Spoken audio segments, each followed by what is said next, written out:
AVM online classes में आपका स्वागत व अभिनंदन। आज हम पढ़ेंगे क्रियाकलाप। गर्म किए जाने पर वायु का प्रचार होता है, इसके बारे में अध्ययन करेंगे। जैसे कि एक प्रयोग कर रहे हैं हम, गर्म किए जाने पर वायु का प्रचार होता है, यानी वायु ऊपर की ओर प्रचारित होती है, जो स्थिर अवस्था में होती है वो आगे बढ़ती है। इस प्रयोग के माध्यम से हम ये समझने का प्रयास करेंगे। तो सर्वप्रथम हम देखेंगे, एक कवथन नली लीजिए। नली के मुख पर एक गुब्बारे को कसकर लगाइए। एक गुब्बारा लेना, नली लेके उसके मुख के ऊपर कसकर बांध देना। आप इसे कसने के लिए टैप का उपयोग भी कर सकते हैं। टैप का उपयोग कर सकते हैं। यहाँ पर ये जो कवथन नली है, इसके ऊपर इसको गुब्बारे को लगाने के लिए, आप कसने के लिए टैप का प्रयोग भी कर सकते हैं और फिर इसको बीकर में डालना है, यही बता रहा है। किसी बीकर में लगभग 2/3 ऊंचाई तक गर्म जल डालिए। अब इसके अंदर क्या करना है, 2/3 तक आपको गर्म जल डालना है। गर्म जल डालेंगे, गर्म जल डालिए। गुब्बारा लगी कवथन नली को गर्म जल डालिए। गुब्बारा लगी कवथन नली गर्म जल में इस प्रकार रखिए कि गुब्बारा जल से बाहर रहे।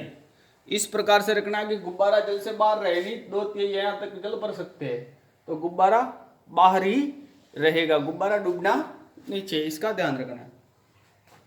2-3 मिनट तक ये देखिए कि क्या गुब्बारे के आकार में किसी प्रकार का परिवर्तन होता है।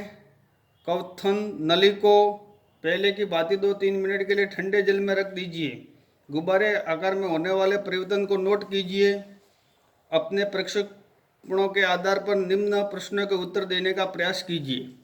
आप जैसे ही हम पहले बार इसको कसकर इसके ऊपर गुब्बारा बांधते हैं, फिर इसके अंदर पानी भरेंगे, तो पानी भरेंगे तो इसके अंदर की जो पवन है या वायु है वो क्या होगी, ऊपर की ओर प्रसारित होगी और गुब्बारा क्या करेगा, फूल जाएगा। ये गुब्बारे के अंदर परिवर्तन होगा।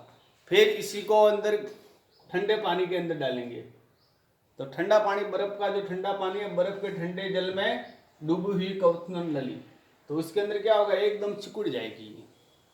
इस आकार से भी इसका आकार निम्न हो जाएगा। फिर ये निम्नलिखित प्रश्नों के उत्तर देने का प्रयास कर सकते हैं। कवथन नली को गर्म जल में रखने पर गुब्बारा क्यों फूल जाता है? क्यों फूलेगा? क्योंकि वायु का प्रचारित होगी। वही गुब्बारा कवथन नली को ठंडे जल में रखने पर चिपक क्यों जाता है? क्योंकि वायु वापस सिमट जाएगी। क्या हम पहले प्रक्षेपण से ये निष्कर्ष निकाल सकते हैं कि वायु गर्म किए जाने पर फैलती है, अर्थात उसमें प्रसार होता है? ये पहले प्रयोग से हमको सिद्ध होता है, वायु को गर्म करेंगे तो प्रचारित होती है। क्या आप यह बता सकते हैं कि ठंडी किए जाने पर कवथन नली के भीतर की वायु क्या होती है? वो वापस अपने पुनः स्थान पे आ जाती है। संभवतः आपको क्रियाकलाप 8.6 बहुत रोचक लगेगा। जो आगे वाला क्रियाकलाप है, ये 8.6 है। ये क्रियाकलाप जो अभी मैंने आपके सामने चित्र बनाया, ये आपको और अच्छा रोचक लगेगा, क्योंकि इसके अंदर और आपको अधिक जानकारी प्राप्त होगी। इससे आपको गर्म वायु के बारे में और अधिक जानकारी प्राप्त करने में सहायता मिलेगी। क्रियाकलाप 8.6, समान माप की कागज की 2 खाली थैलियाँ अथवा कागज के 2 खाली कप लीजिए। 2 कागज की खाली थैलियाँ भी ले सकते हैं, 2 कागज के कप भी ले सकते हैं।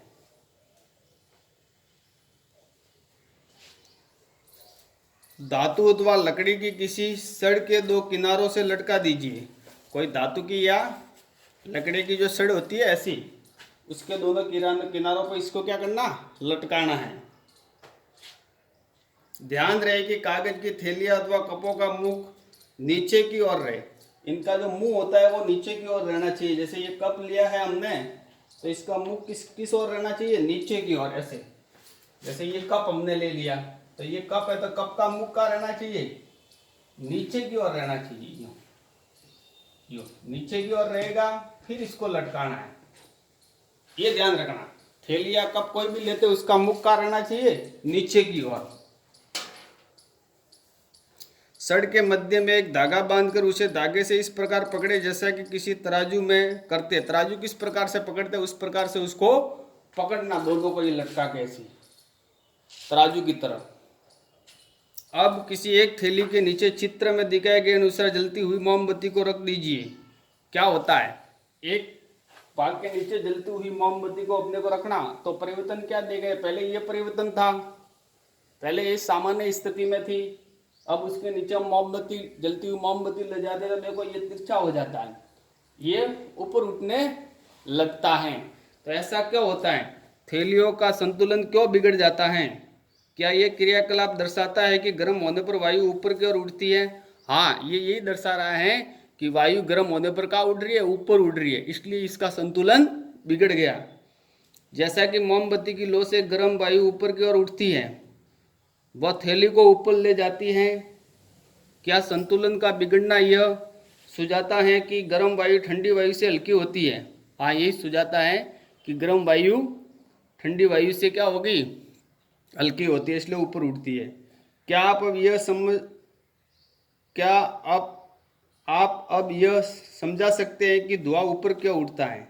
अब आपने घर के अंदर कभी भी देखा होगा तो धुआं ऊपर ही उठता है।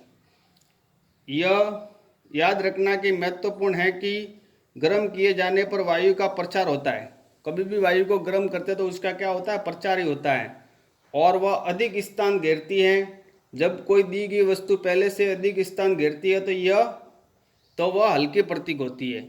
इसलिए गर्म वायु ठंडी वायु की अपेक्षा हल्की होती है। गर्म वायु होती है वो ठंडी वायु की अपेक्षा क्या होती है, हल्की होती है और अधिक स्थान घेरती है। यही कारण है कि धुआं ऊपर उठता है, यही कारण है कि धुआं ऊपर उठता है। प्रकृति में अनेक ऐसी स्थितियाँ होती है जहाँ किसी स्थान या क्षेत्र से वायु गर्म होने के कारण ऊपर उठती है। ऐसी स्थिति में उस स्थान का वायु दाब कम हो जाता है, फलस्वरूप इस स्थान के आसपास के क्षेत्र से ठंडी वायु प्रवाहित होकर उस स्थान को घेर लेती है। इससे वायु में संवहन धारा स्थापित हो जाती है, जैसा कि आपने अध्याय 4 में भी पढ़ा था। यही 2 क्रियाकलाप पढ़ेंगे, आगे और अध्ययन करेंगे इस लेसन में, तो आपको और वायु पवन संबंधी क्रियाकलाप उससे आपको ये लेसन क्लियर होगा। ये आप घर पे भी इसको दोहरा सकते हो, इसको भी कर सकते हो। कप है, खाली थैलियाँ हैं, बहुत सारी मिल जाएगी। मोमबत्ती की कोई भी उष्मा देने के लिए उसको चाहिए, तो ये आपको स्पष्ट और मालूम पड़ेगा। इस गतिविधि को आप घर पे भी करके समझने का और अधिक प्रयास करना।